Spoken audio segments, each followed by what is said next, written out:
මේ බඩු ඇමරිකාවලින් ගෙනත් තියෙන්නේ. මේ බලන්න මේ කේප් එක එහෙම අනිත් එක මේක හරි ස්ටෑන්ඩඩ් එකකට මම මේක කරන්නේ. නැත්තම් බෑනේ මයින්ඩ් එක රිලැක්ස් වෙන නිසා තමයි මම මේ පූල් එකක් ඉස්සරහා මේ ඔයගලගේ මෙහෙම මේ හෙයා කට් එක කරන්නේ. බැලුවට පේනවා හොඳ ස්ටෑන්ඩ් එකක් තියෙන ඉතින්.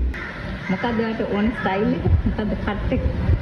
මට ශාරුක් ખાන් වගේ ස්ටයිල් එකකට කපන්න බලන්න පොඩ්ඩේ. ඔයාගේ මේ මූණ නම් මේ හැඩේ එහෙම නෑ ශාරුක් ખાන් වගේ ටිකක් උගුඩු එක් වගේනේ ඔයා. අම්මෝ අක්කේ මේ මූට මොන ශාරුක් ખાන් දක්කේ මේ අපි මේ වෙඩින් එකට යන්න මේ මෙතන බලන ඉන්න විජයාට මේ කොටලා දාන්න වල්වුර වගේ ඉඳගෙන මේක නිකන් මේ ශාරුක් ખાන් ලලු ශාරුක් ખાන්ව දැකලා තියෙනවද දන්නෙත් නෑ මේ යකා.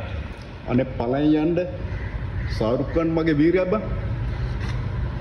මම ශාරුක් ખાන්ගේ ෆොටෝ තමයි මම අල්මාරියට ගහගෙන